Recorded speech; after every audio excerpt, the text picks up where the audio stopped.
Olá, meus irmãos e irmãs de fé. Se você chegou até aqui é porque também sente em seu coração um amor especial pela nossa mãezinha querida que intercede por nós e que, mesmo diante das adversidades e incompreensões, continua sendo nossa guardiã e consoladora. Hoje trago mais um relato de compaixão que vai tocar seu coração. Mas antes, deixe um comentário nos dizendo de onde está assistindo. Mãe, o que é isso? Ana Clara estendeu as mãozinhas para a imagem. Meu coração disparou. 3 anos cega, nervos ópticos mortos, sem esperança médica. E eu, uma evangélica que por 12 anos rejeitou Maria publicamente, estava deixando minha filha tocar aquela imagem em plena missa católica.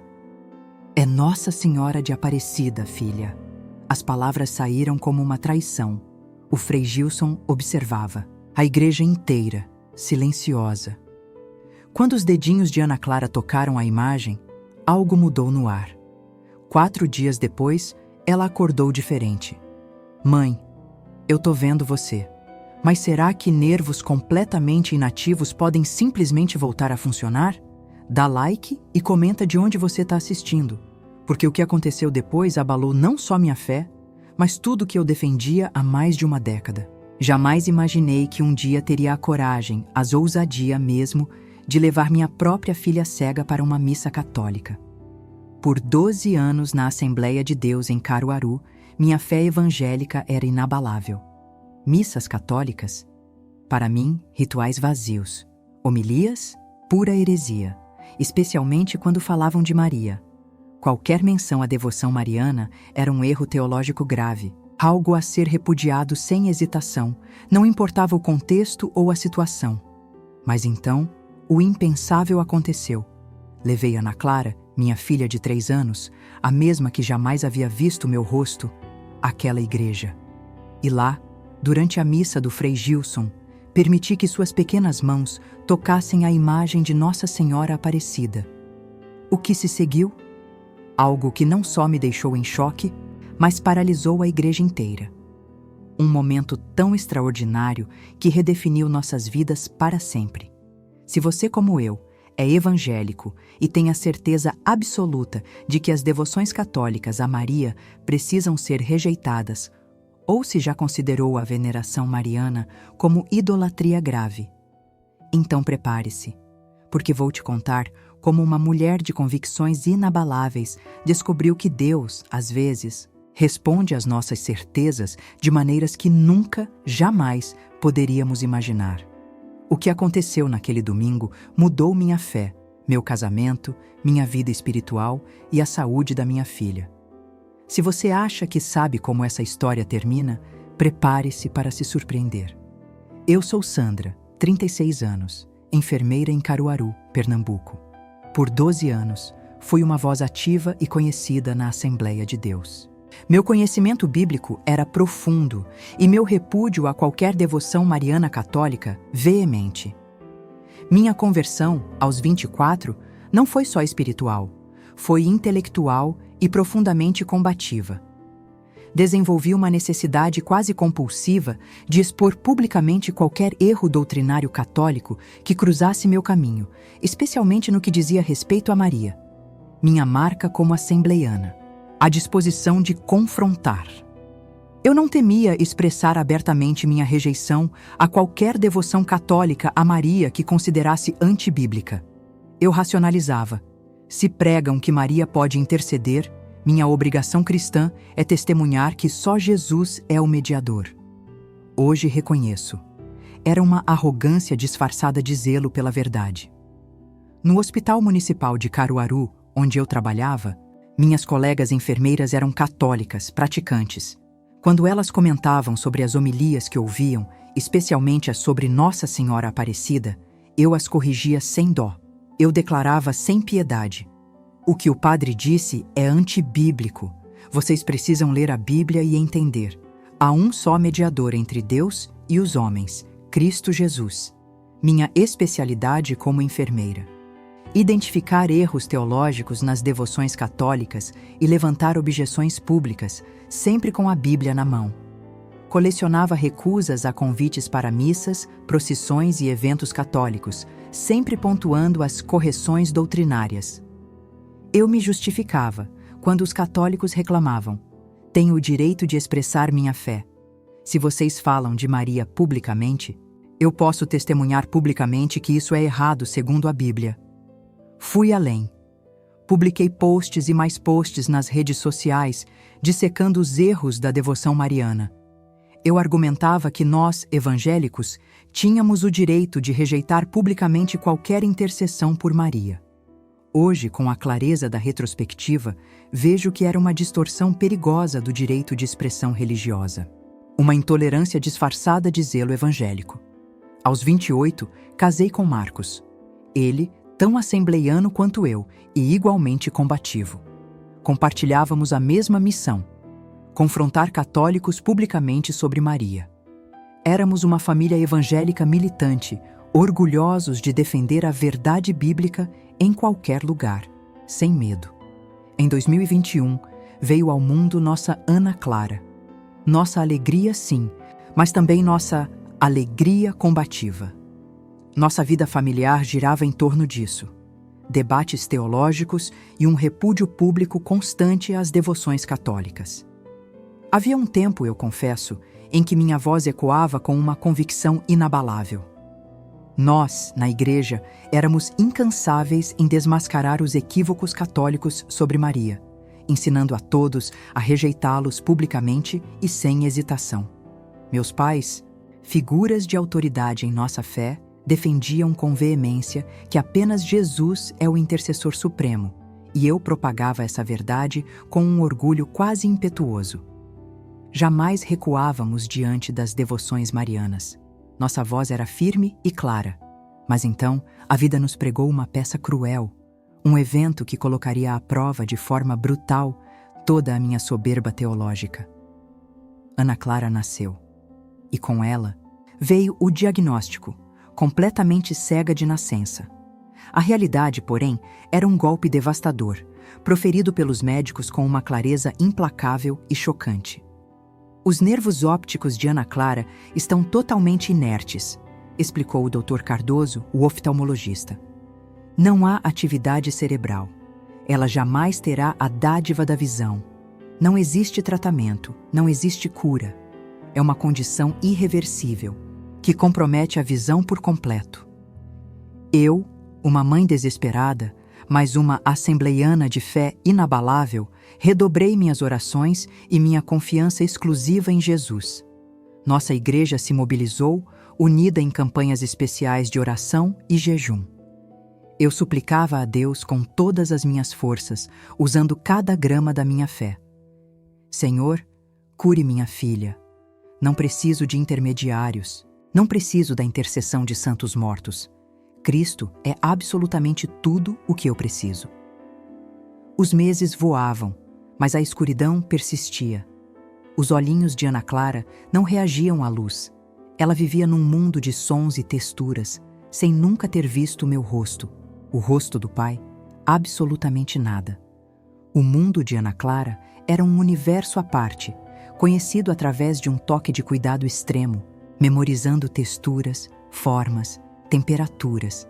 Ela reconhecia pessoas pela voz e pelo toque, tecendo histórias inteiras na imaginação sobre como as coisas deveriam ser. Mãe, quando eu vou ver você? Ela perguntava às vezes com aquela inocência devastadora das crianças. Um dia, filha, quando Jesus quiser te curar, eu respondia. Mas internamente, meu coração de mãe estava se dilacerando em 1000 fragmentos. Eu acordava de madrugada, afogada em lágrimas, imaginando que minha filha jamais veria um pôr do sol, jamais as cores de um arco-íris, nunca as flores do campo, nem o próprio reflexo no espelho. Jamais veria o rosto da mãe que a amava mais do que tudo. Os médicos eram realistas e desanimadores, repetindo que não havia absolutamente nada que pudessem fazer. A ciência médica não tinha solução para nervos ópticos completamente inativos desde o nascimento. Nesse inferno particular de 3 anos inteiros, algo começou a me corroer por dentro no hospital. Minha colega enfermeira, Joana, uma católica fervorosa, sempre oferecia ajuda e dizia coisas que me deixavam em chamas. Sandra, Estou rezando novenas incansavelmente pela cura da Ana Clara. Nossa Senhora de Aparecida tem um amor especial pelas crianças doentes. Ela pode pleitear nossa causa junto a Jesus. Minha resposta? Um arsenal de certezas doutrinárias, proferidas com uma agressividade cortante. Joana, pare com essas superstições católicas agora. Ana Clara precisa de medicina moderna e de Jesus diretamente, não de novenas para uma mulher que morreu há 2000 anos. Maria não pode interceder por ninguém, porque ela está morta. Eu era dura e inflexível em minhas rejeições.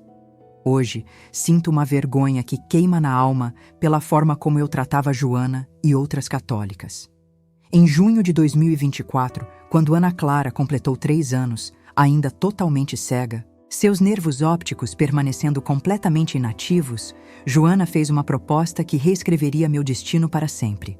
Sandra, vai ter uma missa especial de cura neste domingo, aqui em Caruaru.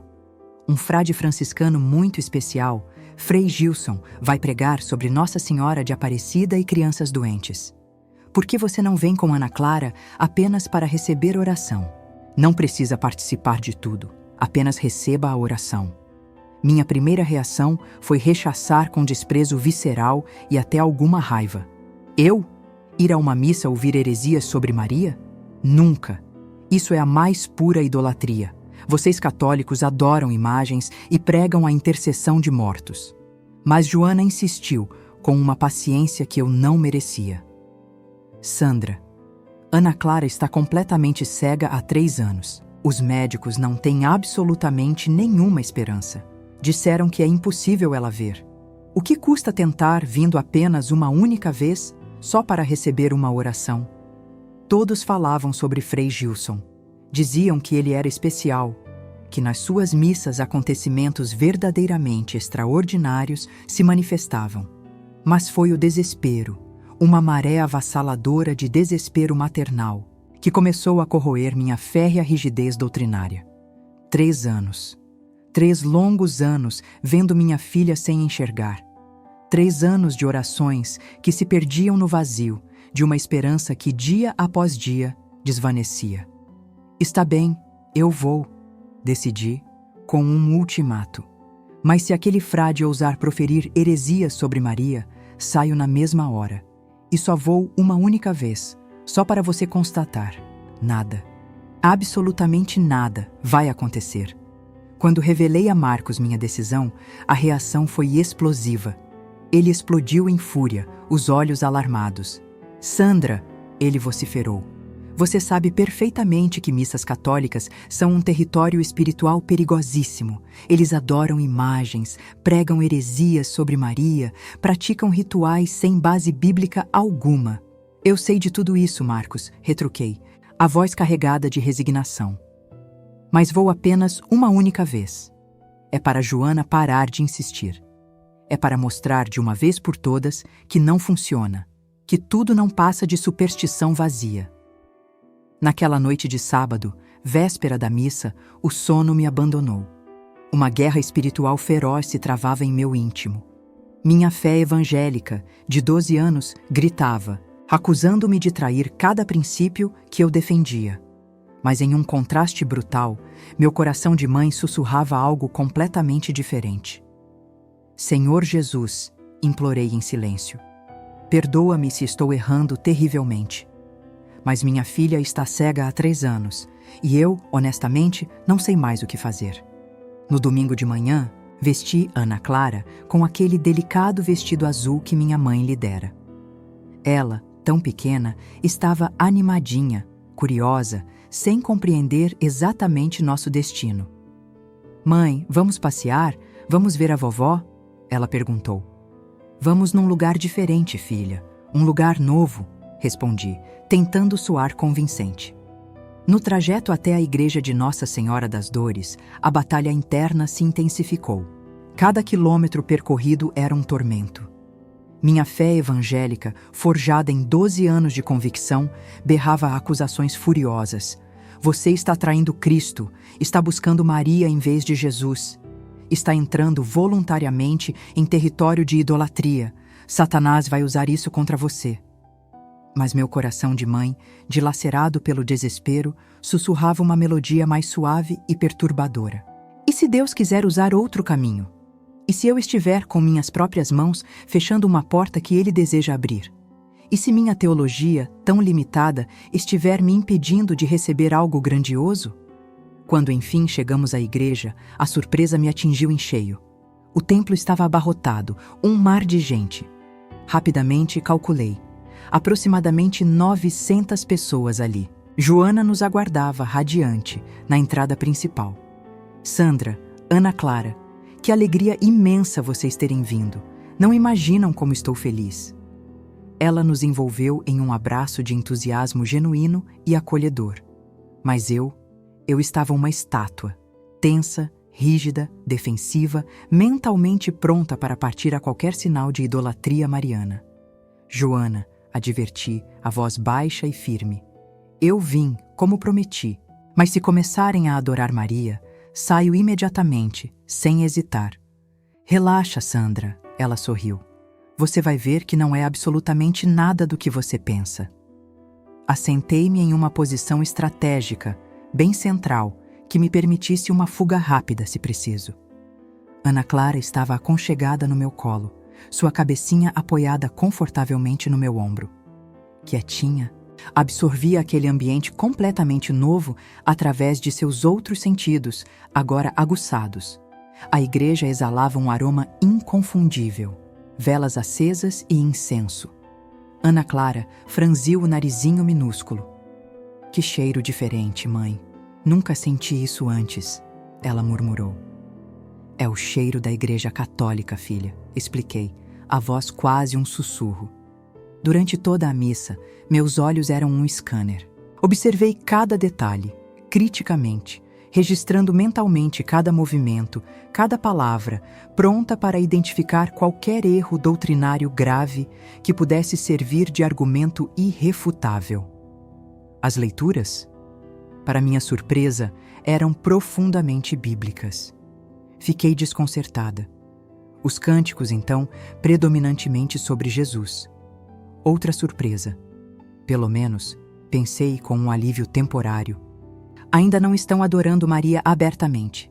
Então, finalmente, chegou o momento da homilia. Frei Gilson subiu ao púlpito. O que ele diria? Diante de mim, a imagem da simplicidade que desarmava. Um homem de batina franciscana marrom, cabelos totalmente grisalhos e um olhar que carregava uma gentileza e acolhimento quase sobrenaturais. Nele, algo inexplicável irradiava uma paz profunda. Irmãos queridos, sua voz, suave mas firme e segura, ecoou pela igreja. Hoje vamos mergulhar na reflexão sobre o amor maternal de Nossa Senhora de Aparecida. Um amor que se inclina de forma especial às crianças que sofrem e às mães em desespero. No entanto, um alarme doutrinário começou a soar alto dentro de mim. A indignação crescia, rápida e implacável. Lá vem, pensei, as heresias marianas que eu tanto esperava. Meu corpo já se preparava para a saída, um ato silencioso de protesto. Mas Frei Gilson, com uma ternura que me pegou de surpresa, prosseguiu. Nossa Senhora de Aparecida não é uma deusa com poderes próprios, ele declarou. Ela não substitui Jesus de forma alguma. Pelo contrário, ela é a serva humilde do Senhor, uma discípula absolutamente perfeita, que intercede e leva nossos pedidos mais desesperados diretamente ao coração do seu Filho, Jesus Cristo. Eu estava assim, pronta para me levantar e ir embora. Naquele instante, porém, algo completamente inesperado na sua forma de falar me deteve. Me fez hesitar por breves segundos. Maria é mãe.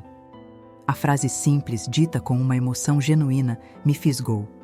E uma mãe, ele continuou, intercede naturalmente pelos seus filhos. Quando uma mãe, em seu desespero mais profundo, confia a sua criança doente a Maria, ela não está, de forma alguma, substituindo Jesus.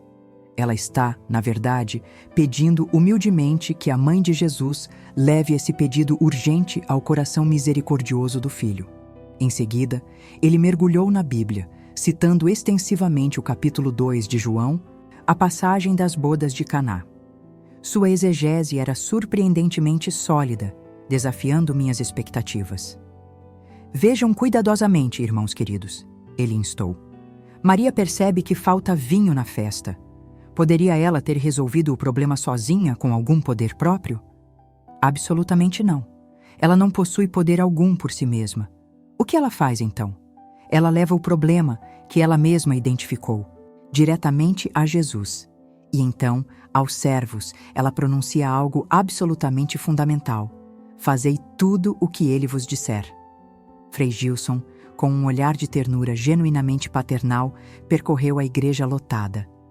Maria, ele enfatizou, sempre aponta exclusivamente para Jesus. Sempre, sem exceção. Ela não rouba absolutamente nada da glória do Filho. Pelo contrário, ela reflete, de forma perfeita, essa glória. Ela não o substitui de maneira alguma. Ela simplesmente nos conduz, humildemente, ao Filho. Foi então que, sem aviso, lágrimas completamente inesperadas começaram a escorrer pelo meu rosto. Eu não conseguia controlar, nem mesmo entender o que estava acontecendo. Ana Clara, sentindo minha emoção crescente, logo percebeu. Mãe, você está chorando? Por que está chorando? Estou bem, filha. Tentei responder, a voz embargada. Está tudo bem? Frei Gilson prosseguiu, sua voz agora cada vez mais embargada por uma emoção genuína, quase palpável. E por fim, irmãos e irmãs, ele disse. Nossa Senhora de Aparecida nutre um amor absolutamente especial pelas criancinhas, pelas crianças gravemente doentes, pelas crianças que sofrem terrivelmente, pelas crianças que não podem sequer vislumbrar a beleza extraordinária da criação de Deus. Naquele instante, meu coração parou de bater. Literalmente, por alguns segundos. Era como se cada palavra fosse dirigida única e exclusivamente a mim. Como se ele conhecesse em detalhes a minha situação mais íntima. Mães desesperadas, ele disse, a voz agora completamente embargada por uma emoção profunda que transbordava. Confiem suas criancinhas doentes a Nossa Senhora de Aparecida. Ela as levará pessoalmente ao coração infinitamente misericordioso de Jesus, com um amor maternal que somente uma mãe verdadeira pode, de fato, compreender. A homilia chegou ao fim. A missa seguiu seu curso normal, mas eu estava um caos por dentro, completamente desarrumada, chorando em silêncio, sem parar, em uma confusão absoluta. 12 anos inteiros de convicções doutrinárias, antes tão absolutas, agora eram questionadas em sua própria essência.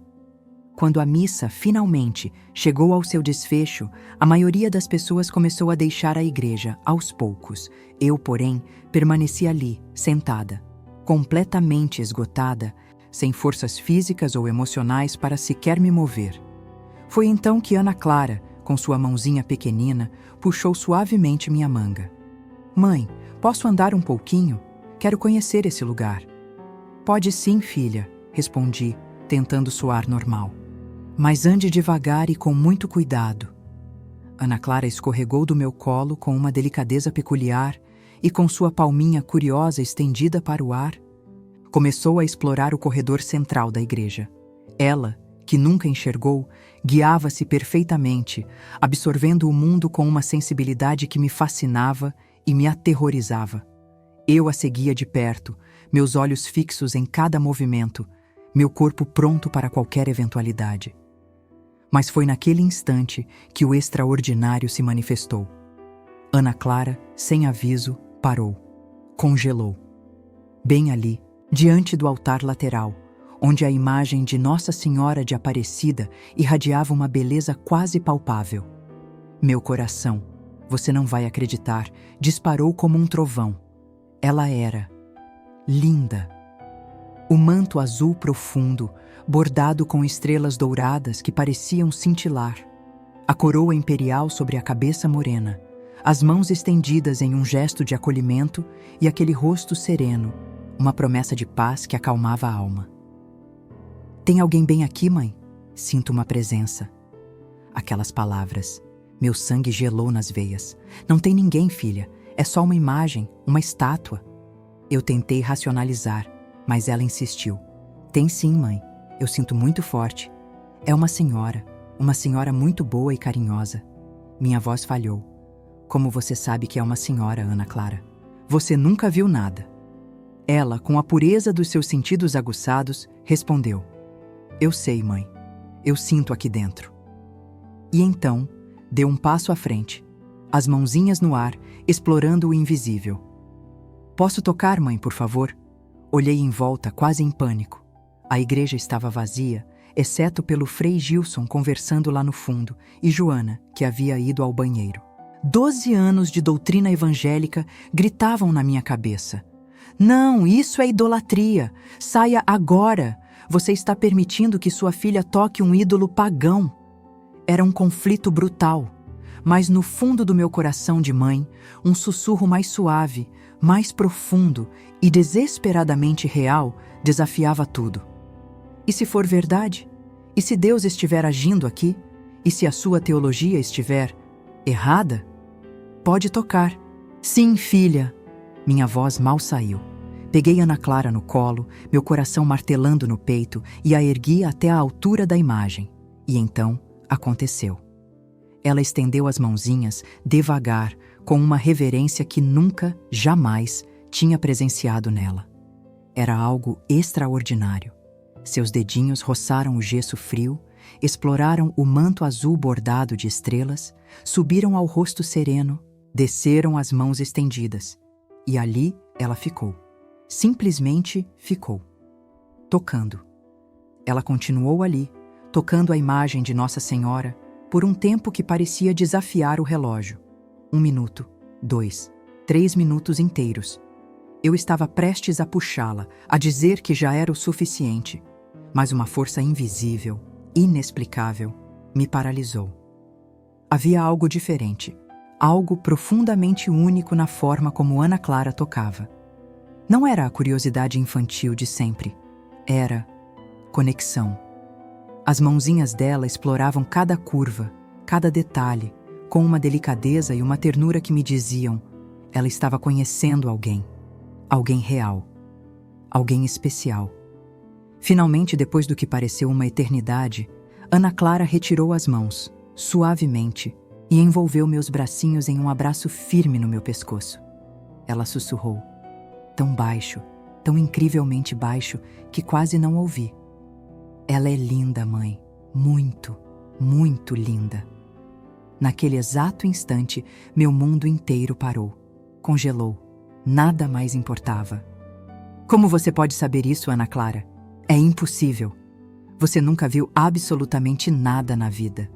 Não há como você saber como ela é. Ana Clara, então, encostou sua testinha delicada na minha. Aqueles olhos, completamente cegos, me fitavam. Não era uma visão física, claro, mas uma conexão profunda, inexplicável. Ela realmente estava vendo. Eu sei, mãe. Eu sei que ela é muito, muito linda. E ela me ama demais. Naquele instante, lágrimas começaram a jorrar descontroladamente do meu rosto. Com cuidado, coloquei Ana Clara de volta no chão. Minhas pernas tremiam visivelmente. Toda a minha fé evangélica, sólida por 12 anos, estava sendo violentamente sacudida até os alicerces mais profundos. Não demorou para Joana retornar, encontrando-nos paradas, imóveis, bem ali, na frente da imagem. Vamos embora, Sandra? Ela perguntou. Vamos sim, eu respondi, quase em um sussurro. Na volta para casa, Ana Clara se manteve em um silêncio estranho. Não era normal para ela, de jeito nenhum. Minha filha sempre tagarelava sem parar. Sempre fazia milhões de perguntas, criava histórias elaboradas. Mas naquele dia, ela apenas segurava minha mão com firmeza, um sorriso pequeno, mas constante, nos lábios. O silêncio dela era um mistério. Enquanto isso, uma guerra interna, devastadora, consumia-me por completo. Foi apenas uma coincidência estranha, eu tentava me convencer repetidamente, quase em desespero. Ela não pode realmente saber como a imagem é. Ela está completamente cega. Os nervos ópticos simplesmente não funcionam. O Dr. Cardoso havia sido cristalino sobre o diagnóstico, mas bem lá no fundo, profundamente enterrado no meu coração de mãe, algo fundamental havia se transformado. Uma mudança definitiva, irreversível. Ao chegarmos em casa, Marcos nos aguardava na porta, visivelmente ansioso. E então, Sandra, ele disparou. Eu não avisei que não ia acontecer absolutamente nada? Não avisei? Eu simplesmente não consegui responder. Honestamente, não sabia o que dizer, nem como explicar o turbilhão dentro de mim. A manhã de segunda-feira, ainda bem cedo, trouxe consigo algo completamente inesperado. Algo extraordinário estava prestes a acontecer. Eu estava na cozinha preparando o café. Acendi a luz normal.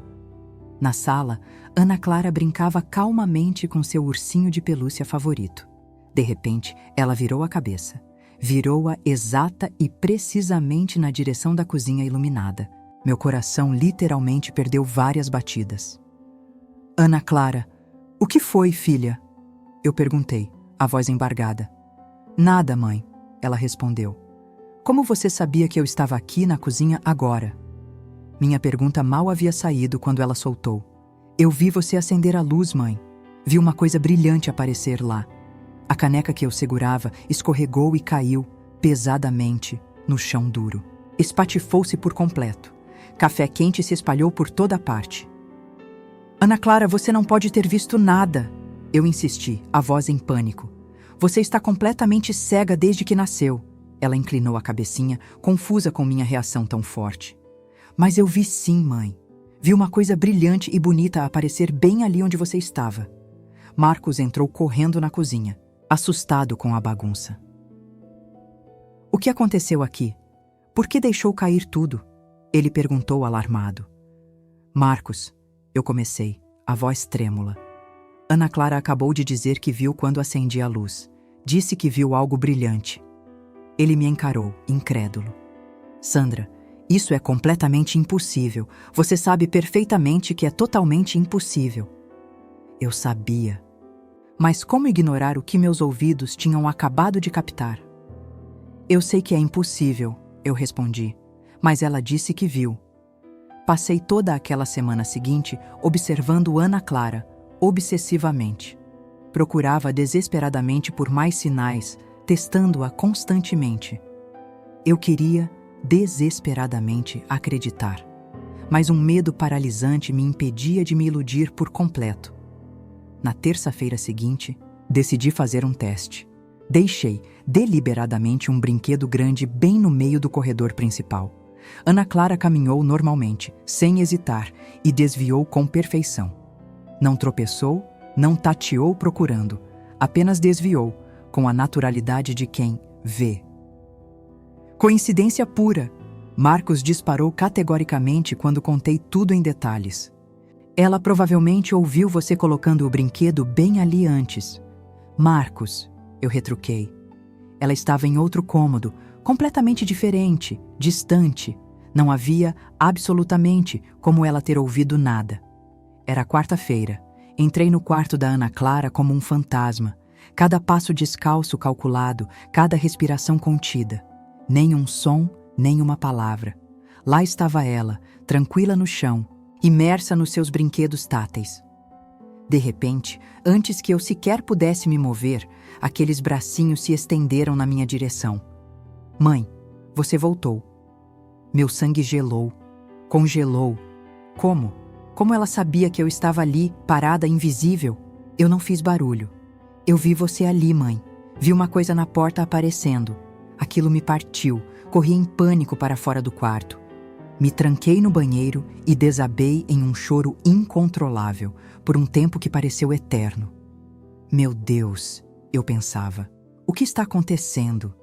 Minha filha, que nasceu completamente cega, com os nervos ópticos, sem qualquer atividade, agora estava vendo coisas. Como isso podia ser real? Em meio ao pavor, peguei o telefone. Doutor Cardoso. Tentei em vão controlar o tremor na minha voz. Doutor, preciso de uma consulta urgente. Hoje, a Ana Clara. Ela está reagindo a estímulos visuais. É impossível. Do outro lado, a voz dele era cautelosa. Sandra, você sabe que isso é clinicamente impossível. Os nervos ópticos dela são inativos. Eu sei que é impossível, eu insisti, a voz embargada. Mas está acontecendo. Por favor, examine-a hoje. A urgência era palpável. A consulta de emergência foi agendada para quinta-feira de manhã, bem cedo. Na quinta, logo cedo, o Dr. Cardoso mergulhou no caso de Ana Clara. Foram quase 2 horas de uma investigação minuciosa. Ele fez todos os testes imagináveis: reflexos pupilares, reações a diferentes intensidades de luz, rastreamento de objetos em movimento. E para cada um deles, Ana Clara respondia positivamente. Quando o longo exame finalmente terminou, ele me chamou para uma conversa particular no consultório, deixando Ana Clara com a enfermeira. O momento que antecede um veredito. Ele começou a falar, mas sua voz estava embargada, a expressão perturbada. Lenta e propositalmente, tirou os óculos, esfregou os olhos cansados e passou a mão pelo cabelo grisalho. Sandra, ele disse, eu honestamente não sei como te explicar isso. Meu coração disparou. Doutor, por favor, eu implorei. Me diga o que está acontecendo.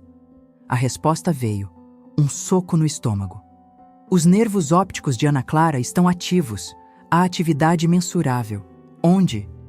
Não deveria haver absolutamente nada. O chão pareceu sumir sob meus pés. Tive que me agarrar à mesa, meu mundo girando para não desabar. Mas o senhor disse que era impossível, que os nervos dela não funcionavam, que era uma condição sem volta. Minha voz era quase um sussurro, cheia de incredulidade. Ele me encarou, a voz agora mais alta, carregada de uma perturbação profunda. E eu ainda acho que deveria ser impossível, Sandra, ele retrucou. Eu acompanho a Ana Clara desde o dia do nascimento dela. Fiz exames detalhados com 1 mês, 3, 6, 1 ano, 2, 3 anos completos. Ele abriu a robusta pasta médica dela, folheando os relatórios. Em todos esses exames, sem uma única exceção, havia 0 atividade nos nervos ópticos. 0. Ele apontava, veja aqui, aqui e aqui. Sem atividade, sem resposta, sem função. E então, de repente, ele mostrou os exames mais recentes. E agora? Sandra, há atividade clara. Não é uma visão perfeita, longe disso, mas é atividade mensurável onde não deveria haver absolutamente nada. A pergunta explodiu em mim. O que isso significa, doutor? Ele suspirou, a voz pesada. Significa que algo fundamental mudou. Algo que, em 30 anos de oftalmologia especializada, eu nunca vi acontecer. Nervos ópticos completamente inativos não se ativam espontaneamente. Sandra, é impossível, segundo tudo que sabemos, mas está acontecendo com a Ana Clara. Uma nova esperança, quase dolorosa, brotou. Ela vai ver de verdade? Ela vai conseguir enxergar mesmo? A incerteza pairava no ar. Não sei, Sandra. Sinceramente, não sei. A atividade que vejo é parcial, flutuante. A verdade é que ela talvez nunca enxergue perfeitamente. Mas Ana Clara estava processando informações visuais, algo que, pela lógica, era simplesmente impossível. Saí do consultório, meus pés mal tocando o chão, literalmente flutuando. Mas não era uma felicidade plena, era uma avalanche devastadora de emoções. Terror, esperança, confusão e um medo que me paralisava. O pavor de acreditar demais. O receio de me iludir completamente. E o pânico das implicações teológicas profundas de tudo aquilo. No estacionamento do hospital, disquei o número de Marcos. A voz dele, do outro lado da linha, confirmou o que eu já sabia, mas não ousava dizer. Os nervos ópticos de Ana Clara estão ativos, Sandra. Não sei explicar, mas estão, definitivamente ativos.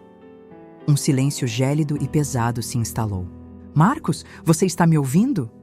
Sandra, o que exatamente você fez? A pergunta me pegou de surpresa. O que você quer dizer com o que eu fiz? A voz dele era grave. Você a levou a uma missa católica no domingo, E agora, apenas 4 dias depois, isso. Isso está acontecendo. É impossível. Marcos, você está sugerindo que... A interrupção foi brusca.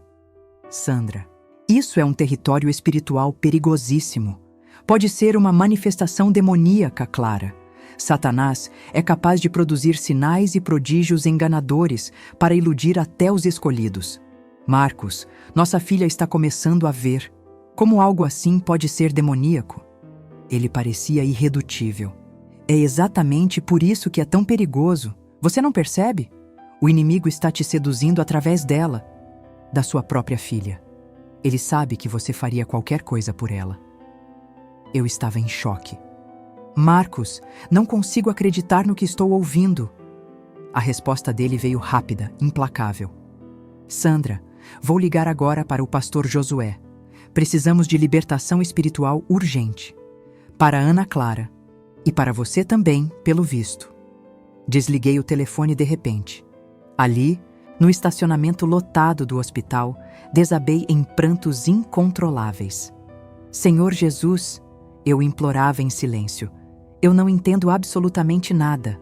Nada. Minha filha está começando a ver. Como? Como isso pode ser algo ruim? Como pode ser obra do inimigo? Os dias que se seguiram foram terríveis. Minha vida virou um inferno de conflito espiritual devastador. Durante o dia, eu via Ana Clara. Ela melhorava. Dramática e constantemente. Reagia a cada novo estímulo visual, identificava formas básicas, simples, sabia quando alguém entrava no quarto. Mas à noite... a noite era interminável. Marcos e os líderes da nossa igreja me bombardeavam sem cessar. Advertências apocalípticas, enganos terríveis de Satanás, territórios espirituais perigosíssimos. O preço eterno de buscar ajuda em lugares, segundo eles, contaminados pela idolatria mariana. Numa terça-feira à noite, o pastor Josué apareceu em casa. Trazia a esposa e mais 2 presbíteros. A atmosfera era pesada. Irmã Sandra, ele começou. O irmão Marcos me contou absolutamente tudo. Você precisa entender a gravidade espiritual extrema desta situação. Ele abriu a Bíblia, direto em 1 Timóteo, capítulo 2. Há um só mediador entre Deus e os homens, Cristo Jesus, homem, não santos mortos, não intercessores falecidos, somente Jesus, exclusivamente. Eu sei disso perfeitamente, pastor, eu respondi, tentando manter a calma. Sempre acreditei nisso. Ele me encarou. Então por que, exatamente, você levou Ana Clara a uma missa católica? Por que a expôs deliberadamente a uma devoção mariana que a Bíblia claramente condena? Eu não fui adorar Maria, eu me defendi. Fui apenas receber oração. Mas a oração foi feita através de Maria, não foi? A pergunta era um golpe. E agora, coisas impossíveis estão acontecendo com Ana Clara, irmã Sandra. Satanás pode curar temporariamente, para destruir eternamente. Passei aquela terça-feira terrível em claro, a noite inteira. Uma agonia espiritual completa e absoluta me consumia. Senhor Jesus, eu suplicava, mostra-me a verdade, com clareza. Se isso é do inimigo, eu rejeito agora completamente. Mas se isso é de ti, se estás usando um caminho que eu jamais imaginei, eu preciso, desesperadamente, saber. Na quinta-feira à noite, 2 semanas exatas depois daquela missa, eu simplesmente não aguentei mais. Com o coração apertado e a mente em turbilhão, peguei Ana Clara cuidadosamente no colo. Marcos, enfim, tinha adormecido. Saí de casa, em silêncio, sem olhar para trás. A noite já avançava, quase 10 horas, enquanto eu dirigia rumo à igreja de Nossa Senhora das Dores.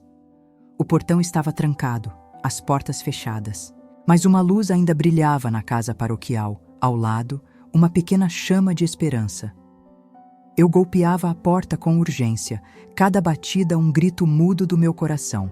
Foi Frei Gilson quem abriu, pessoalmente. Ele vestia roupas simples, um livro antigo nas mãos. Irmã, aconteceu algo? Sua voz era calma, mas a minha. Frei Gilson, eu balbuciei. Eu preciso desesperadamente conversar com o senhor. Ele me olhou. Seus olhos paternais não perderam um detalhe. Meus olhos, inchados de tanto chorar, o desespero gritando em cada traço do meu rosto, Ana Clara dormindo, exausta, nos meus braços. Entre, filha, por favor, ele disse sem hesitar. Na sala simples da casa paroquial, ele me ofereceu água e esperou, pacientemente. E então, como uma barragem que cede, tudo jorrou. Uma avalanche de palavras, cortada por soluços violentos, descontrolados. Eu revelei cada pedaço da minha história, sem filtros. Os 12 anos como evangélica militante, minha postura agressiva, a escuridão absoluta que envolvia Ana Clara desde o nascimento, minha repulsa visceral a qualquer devoção mariana, o convite insistente de Joana, minha resistência teológica ferrenha e a decisão de ir à missa só uma vez, apenas para provar que não funcionava. E por fim, a homilia dele sobre Nossa Senhora de Aparecida. Eu estava pronta para ir embora, Frei Gilson, já de pé, a um passo da saída. Mas algo na sua voz, naquele sermão, me prendeu. E então eu contei sobre Ana Clara, sobre como ela tocou a imagem por tanto tempo, com uma devoção inexplicável. Ela ficou tanto tempo tocando, padre? Eu repeti. E depois, a frase que virou meu mundo. Nossa Senhora é linda. Como? Como ela podia saber se nunca havia visto absolutamente nada? Eu descrevi os dias seguintes, os sinais inegáveis, as reações impossíveis à luz, a capacidade sobrenatural de desviar de objetos, a confirmação médica, completamente ilógica, de que seus nervos ópticos estavam ativos. O impossível. E agora, padre, meu marido, minha igreja inteira. Eles dizem que é demoníaco, que Satanás está me enganando, usando a minha própria filha, que pequei gravemente ao buscar ajuda num lugar de idolatria mariana. Frei Gilson ouviu tudo, com uma paciência quase sobrenatural, um olhar paternal que não me julgava, sem uma única interrupção. Quando a torrente finalmente secou, ele permaneceu em silêncio. Por um longo momento, seus olhos fixos em Ana Clara, que dormia serena em meus braços, um anjo adormecido. Finalmente, sua voz rompeu o silêncio, carregada de uma sabedoria profunda. Sandra, vou te fazer uma pergunta muito simples. Você conhece o versículo de Mateus, capítulo 7? Claro que sim. Muitos versículos de Mateus 7, os versículos 15 a 20, sobre falsos profetas, sobre como reconhecemos as árvores. Ele não precisou abrir a Bíblia. Recitou de memória com uma precisão que me arrepiou. Acautelai-vos dos falsos profetas, pelos seus frutos os conhecereis. Pode a árvore boa produzir frutos maus? Frei Gilson se inclinou para a frente, o olhar sério, direto nos meus. Sandra, quais são os frutos do que aconteceu naquela missa? A pergunta ecoou. Sua filha está começando a ver o impossível. Isso é fruto bom ou mau? A resposta era óbvia. É bom? Obviamente é bom. Ele continuou. Então, Jesus mesmo já te deu a resposta, de forma clara. Árvore boa não produz fruto mau. Se o fruto é bom, sua filha enxergando, como a árvore pode ser má? Minha voz falhou, mas minha igreja diz. Ele me cortou, com respeito, mas com firmeza. Sandra, com todo respeito à sua igreja, sua filha estava completamente cega. 3 anos. Médicos confirmaram repetidamente que era impossível ela ver. Você orou, jejuou, clamou a Jesus diretamente por 3 anos inteiros, e absolutamente nada mudou. Ele fez uma pausa profunda, carregada de significado. Então, você veio a uma missa católica. Ana Clara tocou uma imagem de Nossa Senhora de Aparecida, e 4 dias depois, o impossível está acontecendo. Os médicos não conseguem explicar, mas está acontecendo, Sandra, claramente. Eu sei disso, padre. Eu confirmei, as lágrimas já voltando. Então eu te pergunto, ele prosseguiu. Deus estava surdo aos seus 3 anos de oração, ou ele estava esperando que você aceitasse que ele pode trabalhar através de caminhos que você ainda não entendia? através de uma mãe que leva os pedidos ao filho? As lágrimas voltaram a jorrar, incontroláveis, pelo meu rosto. Padre, eu disse, a voz embargada, eu passei 12 anos inteiros rejeitando Maria, chamando a devoção a ela de idolatria, dizendo que ela era uma mulher morta, que não podia fazer absolutamente nada por ninguém. Mesmo assim, com uma ternura que transcendia o infinito, Frei Gilson me explicou. Ela intercedeu pela sua filha junto a Jesus porque é mãe. E uma mãe não guarda rancor de quem ainda não a conhece. Eu desabei em soluços incontroláveis. Como isso é possível, padre? Como pode um amor ser tão grande a ponto de abraçar quem o rejeitou com tanta agressividade? Ele me respondeu que o amor de Nossa Senhora espelha a essência do amor de Deus. Deus amou o mundo mesmo quando o mundo o virava às costas. E Maria te ama, Sandra. Sempre amou, mesmo nos dias em que você nem sequer imaginava. Com um toque tão gentil na cabecinha adormecida de Ana Clara, ele continuou. Nossa Senhora de Aparecida não intercedeu pela cura da sua filha para te julgar, para te condenar por ter virado as costas à devoção mariana. Não. Ela fez isso para te revelar que lá no céu existe uma mãe que entende, com uma profundidade que só uma mãe pode ter, o coração de cada mãe aqui na terra. Ali, com lágrimas que pareciam não ter fim, abraçando minha filha, uma verdade começou a se insinuar. Pela primeira vez em 12 longos anos, senti algo que virou meu mundo do avesso. Talvez, apenas talvez, eu estivesse completamente enganada sobre algo absolutamente fundamental. O que faço agora, padre? Meu marido vai me deixar. Minha igreja vai me virar as costas. Minha família vai me rejeitar. Ele me olhou nos olhos. Sandra, o que realmente importa? A aprovação deles. Ou a visão da sua filha. E o mais crucial, você está disposta a conhecer a verdade, mesmo que essa verdade mude absolutamente tudo o que você conhece? Meus olhos se fixaram em Ana Clara, minha pequena, que jamais havia visto meu rosto, vivendo num mundo de escuridão total. E agora, ela estava começando a enxergar, por motivos que a medicina não conseguia decifrar, mas que surgiram exatamente depois daquele toque na imagem de Nossa Senhora de Aparecida. Eu quero conhecer a verdade, sussurrei, quase inaudível. Então venha, vamos estudar juntos, sem qualquer pressão, sem cobranças. Vou te revelar o que a igreja realmente ensina sobre Maria. Não a caricatura distorcida que te contaram, mas a verdade bíblica e histórica em sua essência. Comecei meus estudos com Frei Gilson 2 vezes por semana. Cada encontro era uma camada de minha resistência que se desfazia, uma verdade que me desarmava mais profundamente. Nos meses que se seguiram, a transformação foi vertiginosa. Ana Clara melhorava a olhos vistos, de forma dramática. Dr. Cardoso prescreveu óculos especiais.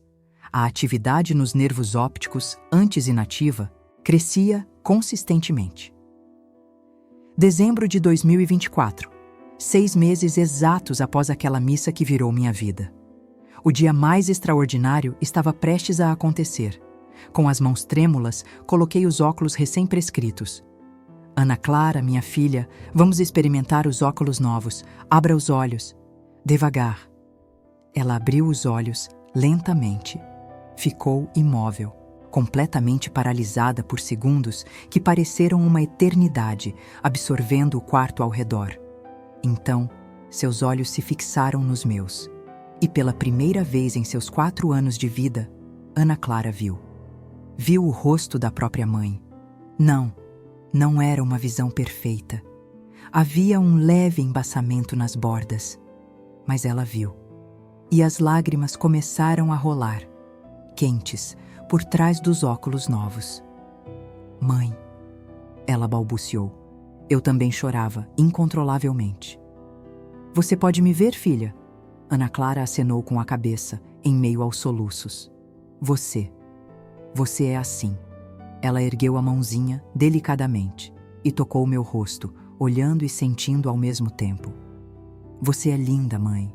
Muito, muito linda. Eu a peguei em meus braços, apertando-a com toda a força, as duas imersas em um choro que era pura emoção. Ana Clara passou o resto daquele dia explorando o mundo com os olhos. A casa, antes mapeada pelo toque, agora ganhava forma. Os brinquedos, cores vibrantes. O mundo se revelava maior, diferente, cheio de detalhes novos.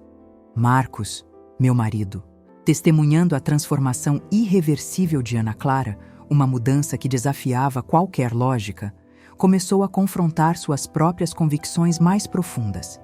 Apenas 6 meses depois, nossa família inteira abraçou o catolicismo. Em março de 2025, 9 meses exatos após aquela missa que mudou tudo, voltamos àquela mesma igreja de Nossa Senhora das Dores. Novamente estava lotada, com cerca de 900 pessoas. Frei Gilson celebrou uma missa especial, uma recepção para nós. Quando o momento chegou, ele nos chamou à frente. Pediu que eu desse meu testemunho, e eu resumi com a voz embargada. Evangélica por 12 anos. Minha filha, cega. Nervos ópticos inativos, um caso impossível. Orei por 3 anos e nada. Então, vim à missa. Ana Clara tocou Nossa Senhora de Aparecida. 4 dias depois, um milagre inexplicável. Hoje, minha filha vê. Ana Clara hoje vê, não com perfeição, mas vê. E essa é a parte que a medicina não entende. Mas eu entendo.